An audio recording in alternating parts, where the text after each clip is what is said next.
So that kind of, hopefully outlined the issues and, what we're deficient in terms of dry eye disease, macular degeneration, and a few other things. So what is it that we can do to really, treat? So dry eye, you can't really eradicate dry eye, but you can maintain it and you can get it such that the symptoms have gone away. You can manage your symptoms. That's really what you can do. You can't cure it, but you can manage it. So this is a clinical study that was published about 4 years ago now. And what we did was we combined our omega-3 that also includes vitamin D3 and lutein. So it's a very eye-specific formula. It's called Dry Eye Complete, with 5 minutes of a warm compress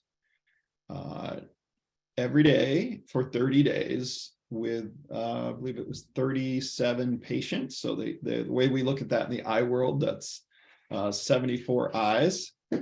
So, and here's just kind of what's in the Dry Eye Complete, 1,400 milligrams of omega-3. And we'll talk about EPA, DHA in the next slide because we just detailed how important that was. 66 milligrams omega-7, we had talked about, 7 milligrams, so over that 6 threshold, and 1,000 IUs of D3. So we really use the clinical research to drive what we need to formulate such that we can deliver the best product here. Wild caught in Alaska, we're the only company in the eye space that sources our omega-3 directly from Alaska, wild caught, sustainable, and actually processed here in Ohio, and then it's made into soft gels for us. So all made in the US, sourced and made in the US. There are basically no other companies that are making the level of triglyceride omega-3 that we're making here in the US. No fishy burps. That's very important. If you've taken fish oil, probably one of the issues you've had is fishy burps and fishy aftertaste.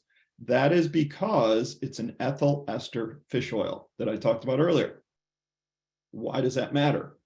Ethyl ester fish oil is unstable. It's an alcohol. So it is actually oxidizing in the bottle. So every month that goes by, it is oxidizing inside the soft gel.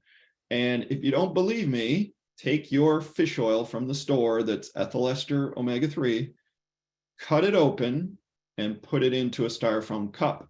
You are going to hear that fish oil crackling and popping because it's oxidizing. It also will actually eat a hole through the bottom of that cup because it's an ethyl ester alcohol. If you take our omega-3 pill, cut it open, put it in a styrofoam cup, you will hear nothing because it is already a triglyceride omega-3 and it's stable. So it's not oxidizing. So that's really the test. But again, it's going to say on the label whether or not it's an omega-3 or it's a triglyceride omega-3. Standard dose is 2 soft gels per day in this study, and we do recommend your first month taking 3 a day will absolutely knock down that inflammation. And after that first month, go down to 2 soft gels a day would work, typically for everyone. Also, we have a half-size omega-3, just real quick. This is not the one we used in the study, but so many people have trouble swallowing. Ours is a 1,000 milligram. It's not a huge horse pill, but it is 1,000 milligrams. This one is a 500 milligram that my kids, when they were 10, 11, could take. This one has the added benefit of zeaxanthin and vitamin D3. So we added a couple of things here to the Dry Eye Mini. And then just, we were talking about EPA, DHA. So in our 2 soft gels on our typical Dry Eye Complete, we are delivering 1,344 milligrams omega-3, 772 milligrams EPA, and 383 DHA. So we're 1,100 milligrams EPA, DHA. Typically, you can look at your own bottle. I promise you, you do not have anything near this unless you have a couple of our who we consider our competitors, which are typically more expensive than what we offer. So again, we are delivering, and you know, we talked about how much it would take to derive 200 milligrams DHA. We're delivering almost twice that here.